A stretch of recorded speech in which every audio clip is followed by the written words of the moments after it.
Hello friend, আশা করি সবাই ভালো আছো। আমিও ভালো আছি। তো নতুন আরেকটা ভিডিওতে তোমাদেরকে অনেক অনেক ওয়েলকাম। তো দেখো, আমি এখন রেডি হয়ে মা মেয়ে টোটোতে বসে আছি, যাচ্ছি হচ্ছে বাপের বাড়িতে। হঠাৎ করেই যাচ্ছি, মানে আমার বাবা এসেছিল, বাবাকে দেখে মেয়ে খুব কান্নাকাটি করছিল যে মা আমি মামা বাড়ি যাব। তারপর কি চলেই আসলাম, আর অনেক দিন থেকে আসা হয়নি বাড়িতে। তো এই যে চলে আসলাম, আর দেখো মা শুনেই দৌড়ে এসেছে রাস্তায় আমাদেরকে নিতে। তো এই যে মা এসে মেয়েকে আগে আর জানো তো, বাপের বাড়ি আসতে আমার 10 মিনিটের মতো লাগে, তবুও আসা হয় না। তো বুঝতেই পারছো, সংসারের চাপে কিন্তু সবসময় বাপের বাড়িতে আসা হয়ে ওঠে না। আর দেখো বন্ধুরা, আকাশের ভিউটা জাস্ট অসাধারণ, কিন্তু মোবাইলে অতটা বোঝা যাচ্ছে না, সামনে যতটা বোঝা যাচ্ছিল খুব সুন্দর লাগছিল। আর এই ভিডিওটা কিন্তু নেক্সট ডে, মানে পরের দিন সকালে।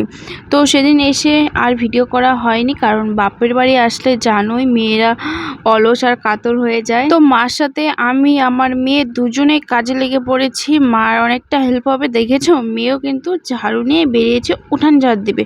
আর এদিকে আমি উঠান ঝাড় দিয়ে নিচ্ছি, মেয়েও কিন্তু ওদিকে সাথে সাথে উঠান ঝাড় দিয়ে নিই। আর জানো তো, আমার মেয়ে মামা বাড়িতে এসে সকাল সকাল ঘুম থেকে উঠে পড়েছে, আর বাড়িতে কত রাতে শুবে আর কত লেটে উঠবে। আর মেয়ের সাথে সাথে কিন্তু আমিও উঠে পড়েছি, উঠে কিন্তু মার সাথে কাজে লেগে পড়েছি।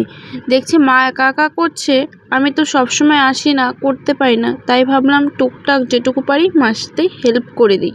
আর সবটা কিন্তু তোমাদের সাথে শেয়ার করিনি, আর মোবাইল ধরার মতো তেমন কেউ নেই, তো সবটা তোমাদের কাছে শেয়ার করতে পারি। আর একটা জিনিস তোমাদের দেখাচ্ছি, গাছের ফুল। কেন বলো তো দেখাচ্ছি, আমি যখন ঘুম থেকে উঠি তখন গাছগুলো ভর্তি ভর্তি ফুল ছিল, আর এখন দেখি অল্প কিছু ফুল আছে। আর আমাদের গাছ থেকে প্রায় 3-4 বারই ফুল নিয়ে পুজো দেয়, তো এখনও 3-4 বারই নেওয়া হয়নি, প্লাস আমাদেরও ঠাকুর আছে, পূজা দেওয়া হয়নি। তাহলে বলো এই 4 বারই ফুল কোথায় পাবে, যে এসে যে সব ফুল নিয়ে চলে গেল? আরও তো সবাই পুজো দেবে, তো নাও সবাই অল্প অল্প করে নাও, সবার জন্য রাখো। কিছু কিছু লোক এরকমই হয়, কারোর চিন্তা ভাবনা কিচ্ছু করে না। আর দেখো, আমি এদিকে তোমাদের সাথে একটা গাছ শেয়ার করছি, সেই গাছটা তোমরা কমেন্টে বলো তো কি গাছ। আর এই গাছে না খুব ফুল হয়, এই সিজনেই ফুলটা হয়, গরমের সিজনেই কিন্তু ফুলটা হয়। আর এই ফুল দিয়ে বড়া বলো, পকোড়া বলো, অনেক কিছু খাওয়া যায়, খুব টেস্ট ফুলটা। আর ফুলটার মধ্যে না মধু মধু টাইপের। তো তো তোমরা কমেন্ট করো ফুলটা কি ফুল। তো ওদিকে কিন্তু মার রান্নাও হয়ে গেছে, এখন যাব খাওয়া দাওয়া করে নেব। আর আমি যাব ডক্টর দেখাতে, আজকেও ডক্টর দেখাতে যাচ্ছি। আর আমি মেয়েকে এখানে রেখে তারপর আমি যাব। এই দেখো, বলতে বলতে আমি রেডি হয়ে গেছি। আর এত গরম লাগছিল, স্নান করিনি, তো মাথায় তেল জল দিলাম আর একটু হাত পা ধুয়ে আমি রেডি হয়ে নিলাম। আর কিন্তু আমি কোনো ড্রেস আনিনি। আর এই যে দেখো, মেয়েকে রেখে যাচ্ছি মার কাছে। তো মেয়েকে নিয়ে গেলে আমাদের অনেকটা লেট হয়ে যাবে। আর আজকে যাচ্ছি গলার ডক্টর দেখাতে। তো গলা মানে একটার পর একটা সমস্যা আমার হয়েই চলেছে। তো তোমাদেরকে আমি নেক্সট ভিডিওতে সব কিছু খুলে বলবো যে আমার কি প্রবলেম হচ্ছে। তো তোমাদেরকে অন্য একটা এক্সট্রা ভিডিও করে আমি তোমাদেরকে বলবো। এসে দেখি ডক্টর এখনও আসেনি, তো তোমাদের দাদাভাই বললো চলো আখের রস খেয়ে আসি। তো তারপর গেলাম, আখের রস খেয়ে আসলাম। আর এই যে দেখো বসে আছি, তো এখনও ডক্টর আসেনি। তো বসে থাকতে থাকতে কিন্তু আমার দেখো ডক্টর দেখানি হয়ে গেছে। আর আমার টেস্ট লিখেছে, সেটা কিন্তু আমি ভাবতেই পারিনি যে আমার এই টেস্টটা করাতে হবে। তো কি করব, তো করাতে দিয়ে আসলাম। মনটা খুবই খারাপ যে রিপোর্ট কি আসবে। তো কি বলবো, খুবই টেনশনে আছি এই টেস্টটা করার পর থেকে। তো তোমাদেরকে আমি সব বলবো কি কি প্রবলেম আমার সাথে হচ্ছে।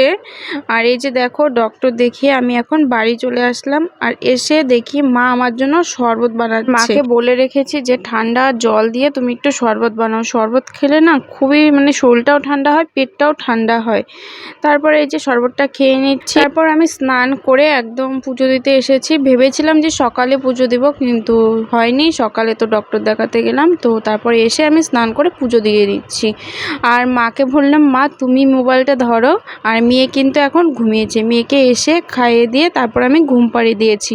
আর মেয়েকে ওকে মা অনেক চেষ্টা করেছে খাওয়ানোর, তো মেয়ে কারো হাতে খায় না। আর জানো তো মেয়ে শুধু আমার কাছে আর তোমাদের দাদাভাইয়ের কাছেই শুধু খাবে, আর কারো কাছে খাবে না, কেউ খাওয়াতে পারবে না। তো দেখো এদিকে আমি অনেক কথা বলে ফেললাম তোমাদের সাথে, আর আমি এদিকে পুজোর বাসনটা মেজে নিচ্ছি। মা কিন্তু মোবাইলটা আর তোমরা কিন্তু একটু মানিয়ে নিও প্লিজ। মা মোবাইলটা ধরছে ঠিকঠাক কিন্তু ধরতেও পারছে না, তোমরা একটু মানিয়ে। দেখো বন্ধুরা এখন আমি চলে এসেছি ফুল তুলতে। গাছে কিন্তু তেমন একটা ফুল নেই, তারপর আমি তুলে কারণ সবার পুজো দেওয়া হয়ে গেছে, লাস্ট পড়েছি আমি, কারণ ডক্টর দেখিয়ে এসে তারপর আমি পুজো দিচ্ছি। এখন বাজে হয়তো 3:30 বা 4টে, তো অনেকটাই লেট হয়ে গেছে আজকে পুজো দিতে। আর মাকে বলে রেখেছিলাম যে আমি পুজো দিব, তার জন্য মা কিন্তু পুজো দেয়নি, আমার জন্য রেখে দিয়েছে আমি দিব বলে। আর আমার পুজো দিতে ভীষণ ভালো লাগে। আর জানো তো বিয়ের আগে কিন্তু আমি সবসময় পুজো দিতাম, বিয়ের পর থেকে আসা হয় না আর বেশি পুজো দেওয়া হয় না। তো এসেছি যখন, আমি যতদিন আর থাকবো ততদিন আমি পুজো দিব। আর দেখো আমার কিন্তু পুজো দেওয়া হয়ে গেছে, আর আমাদের মাকে তোমরা একটু দেখে দর্শন করে নাও।